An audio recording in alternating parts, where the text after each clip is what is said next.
जय श्री राम मित्रों। स्वागत है आपका आपके चैनल ज्ञान सरोवर पर। आज हम श्री रामचरितमानस के एक अत्यंत महत्वपूर्ण और भावपूर्ण प्रसंग का श्रवण एवं सरल हिंदी अर्थ समझेंगे।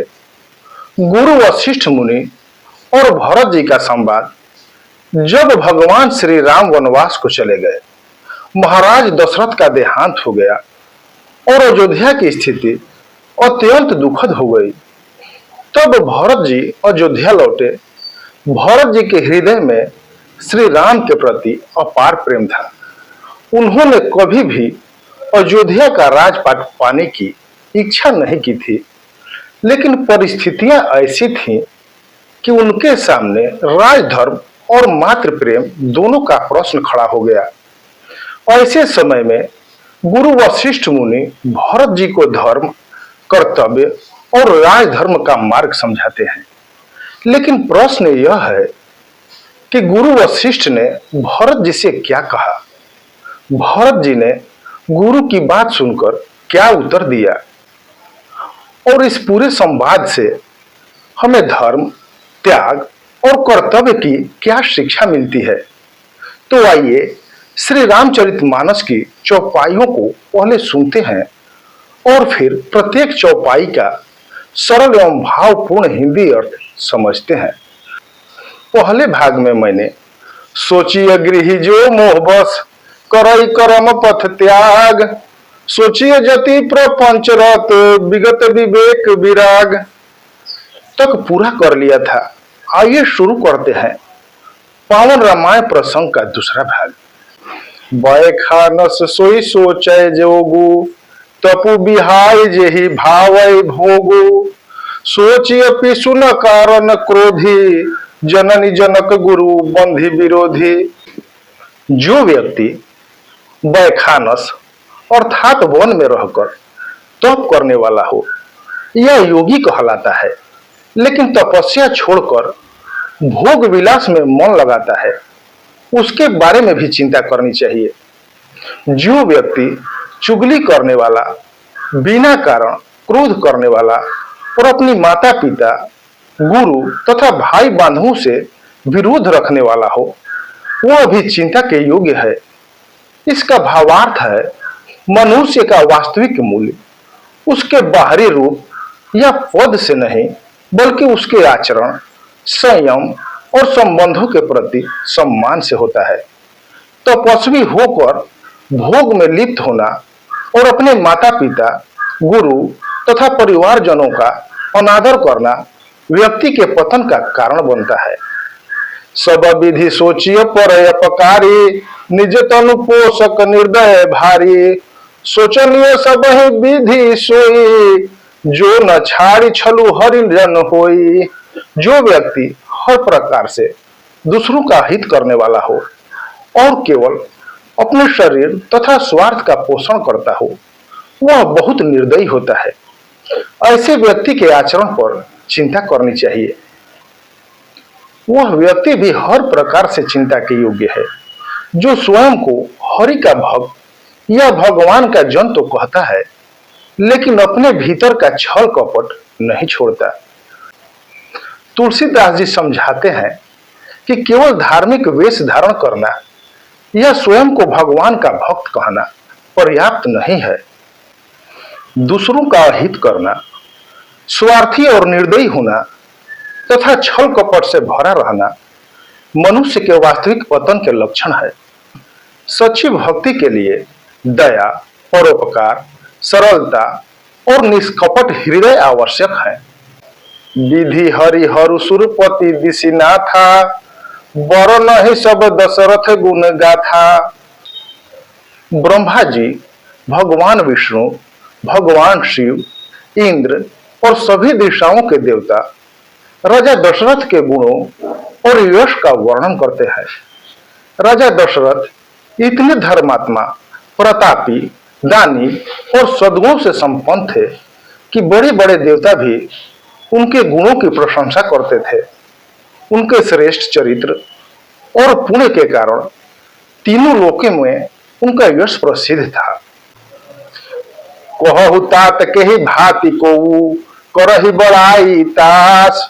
राम लखन तुम शत्रुघ्न सरिस सुवन सुचि जास। हे पुत्र, बताइए उस राजा दशरथ की कौन किस प्रकार प्रशंसा कर सकता है जिसके समान पवित्र और श्रेष्ठ पुत्र श्री राम लक्ष्मण भरत और शत्रुघ्न है। यहाँ राजा दशरथ के महान पिता होने का वर्णन किया गया है। उनके चारों पुत्र राम, लक्ष्मण, भरत और शत्रुघ्न धर्म, मर्यादा, त्याग, प्रेम और सदाचार के आदर्श हैं। इसलिए ऐसे श्रेष्ठ पुत्रों के पिता राजा दशरथ की महिमा का पूरी तरह वर्णन करना भी कठिन है। सब प्रकार भूपति बड़ भागी, बाद विषाद करियत ही लागी। यह सुनि समुझी सोची परिहर हो, सिरधरि राज रजायसी करहूं। राजा दशरथ हर प्रकार से बहुत भाग्यशाली हैं, इसलिए उनके लिए व्यर्थ में दुख या चिंता नहीं करनी चाहिए। यह बात सुनकर सब कुछ अच्छी तरह समझो, अपनी चिंता छोड़ दो और राजा की आज्ञा को सिर पर धारण करके उसका पालन करो। यहाँ समझाया गया है कि राजा दशरथ अत्यंत भाग्यशाली हैं, क्योंकि उन्हें राम, लक्ष्मण, भरत और शत्रुघ्न जैसे श्रेष्ठ पुत्र प्राप्त हुए हैं। इसलिए किसी भी परिस्थिति में अत्यधिक शोक नहीं करना चाहिए। राजा की आज्ञा का सम्मान पूर्वक पालन करना ही उचित कर्तव्य है। रायम पज पदु तुम कहूं दीन्हा, पिता बचन फुरत चाहिए किन्हा। तजे राम जेहि बचन ही लागी, तनि परिहरे राम बिरहागी। राजा दशरथ ने तुम्हें राजपद प्रदान किया है, इसलिए तुम्हें अपने पिता के वचन को सत्य और पूर्ण करने के लिए उसका पालन करना चाहिए।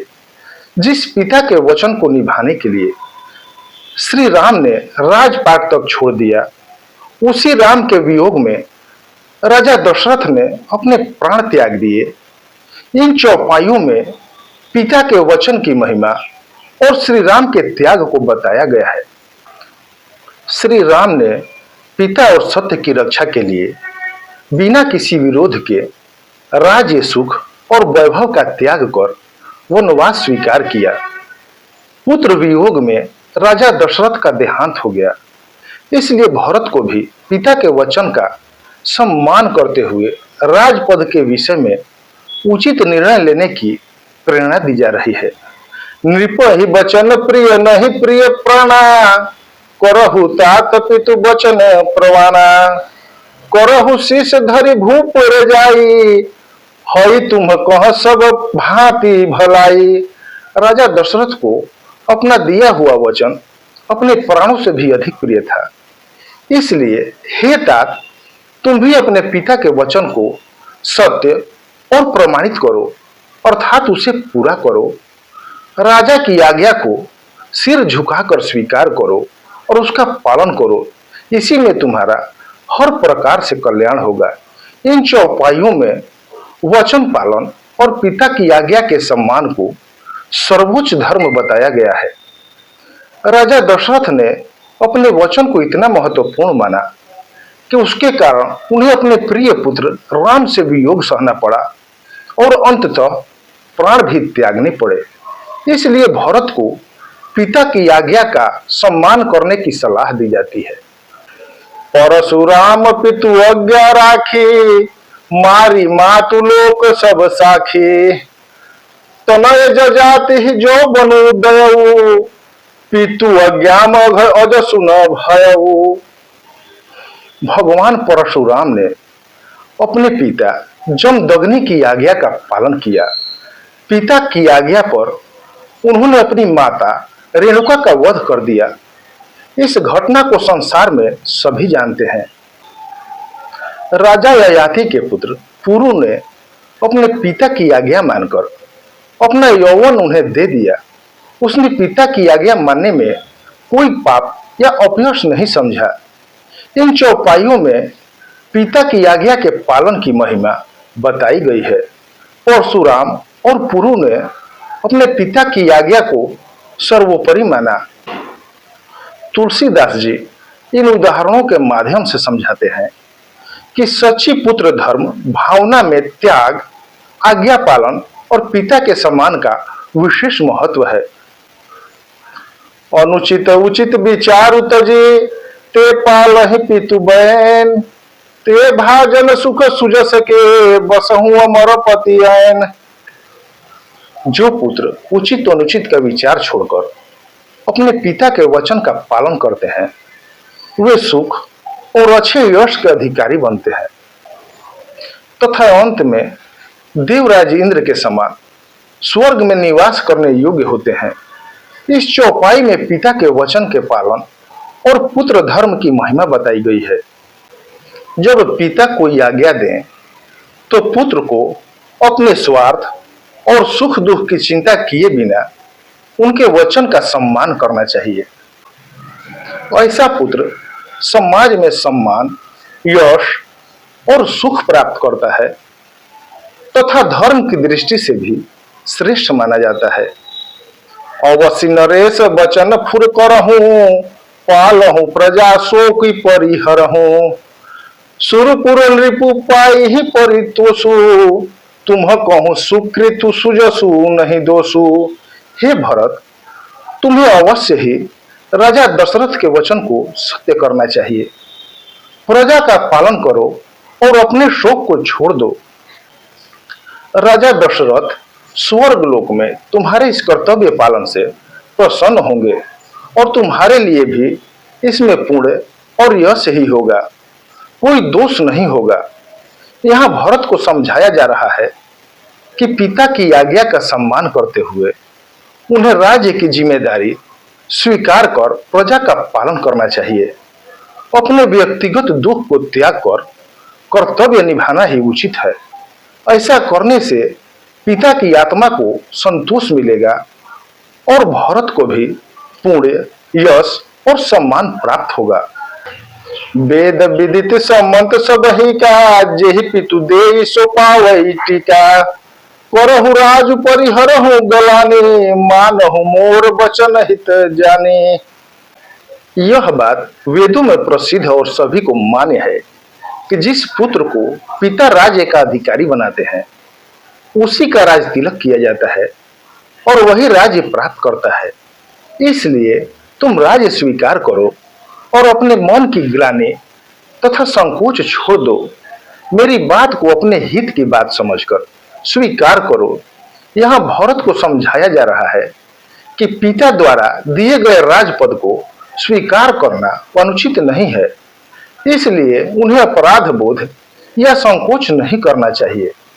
पिता की आज्ञा मानकर राज्य संभालना और प्रजा का पालन करना ही उनके लिए उचित कर्तव्य बताया गया है। मित्रों, प्रसंग लंबा हो जाएगा, इसलिए इसे यहीं क्लोज करते हैं। आगे का प्रसंग अगले भाग में। जय सिया राम।